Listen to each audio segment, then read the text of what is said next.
Welcome back. Today we are going to be focusing on Central Asia, which, as you can see on this map, is the center part of Asia. You can also see it on the maps around the room. A zoomed in version. This is Central Asia. These are the countries. There's not a whole lot of them. They're not big. Kazakhstan is pretty big, but the rest are fairly small countries with not big populations, fairly small economies, and most of them aren't very famous worldwide. They're not very influential in a lot of global politics. Um, but we're going to talk about them and some of the challenges they're facing and some of their history. Sometimes this is also called the Caucasus region, based on the Caucasus Mountains. That is where we get the phrase Caucasian, meaning white people. Um,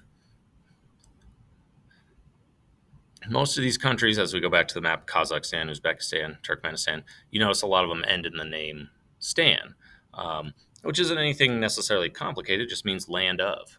Right? So Kazakhstan is land of the Kazakhs, Kazakh land, right, is another way of saying it. So nothing special with that. It's located in the center of the Eurasian continent. They are all landlocked, meaning they have no access to the ocean.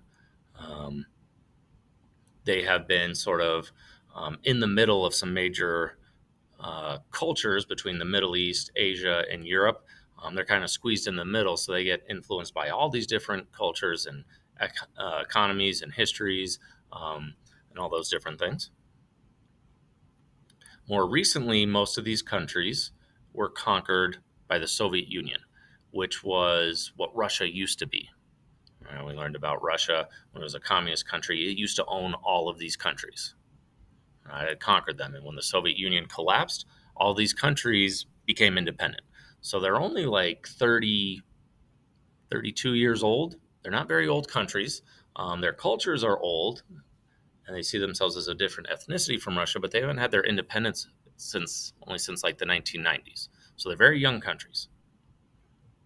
So our big question for today is really like, how do you build a country? Right? These countries they didn't start at a good position. They're all poor. They were struggling. Most of their resources were being stolen for Russia. So they didn't have a whole lot going on. And then suddenly they become their own country. How do you build from essentially the bottom up to being successful and wealthy and provide for your people? Here's some pictures of Central Asia. Very mountainous regions. They tend to be high in elevation.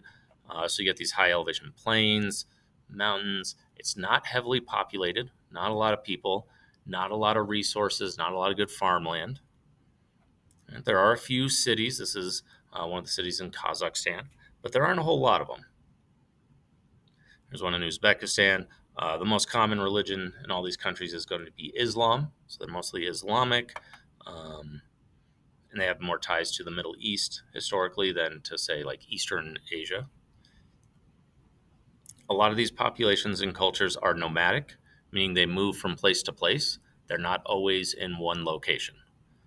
They have big tents called yurts that they move from place to place, and they have their herds of cattle, and they move often. And you can see some of their traditional clothing and culture here. So we're really trying to figure out, like, what does it take to build a country? What does it take to be great? How do you get those things? And if you're a young country like Kazakhstan, Uzbekistan, how do you develop into a successful country? So today we're going to look at 4 countries in Central Asia. They've all had about 30 years to grow. Our goal is to try and figure out which one is the most successful and why. Oops, sorry. One of the things we're going to be looking at is what we call the Human Development Index, HDI. This is something that measures a country's education levels, health, wealth, freedom, happiness, all these different aspects of life, and then gives a country a score saying, how developed are you as a country? These are the 4 countries we're going to look at. Kazakhstan, which is the biggest by land in this region. We also have Uzbekistan, Kyrgyzstan, and Azerbaijan. I recognize that these are difficult names to say. They're not native to English or Spanish, but these are the 4 countries we're looking at.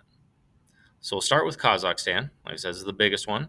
It also has the most developed cities of any of these countries.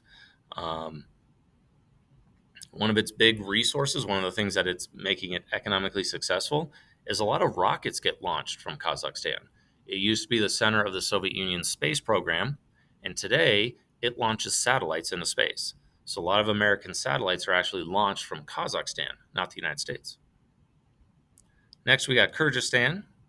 This is a very remote country, very low population, not many major cities. A lot of people are living in small villages. You can see this one, they're living in tents that can move from place to place.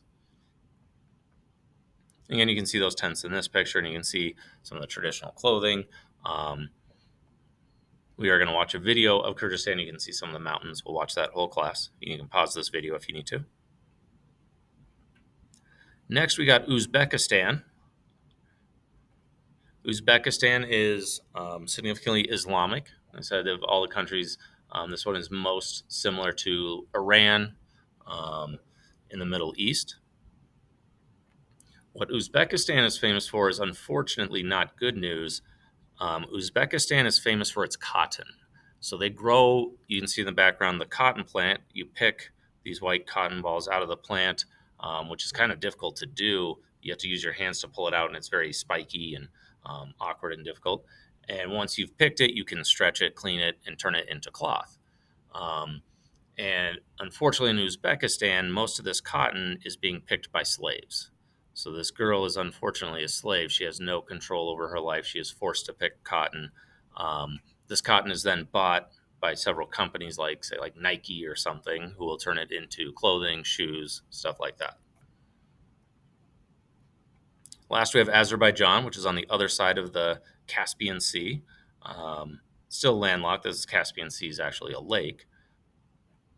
Azerbaijan has more connections to Europe than a lot of Middle Eastern countries. So a little bit more of a split between Islamic and Christian, culturally more tied to Europe than Central Asia. As a result, they got a few more economic trading, more business, more deals. You can see their capital cities very developed in the background of this picture.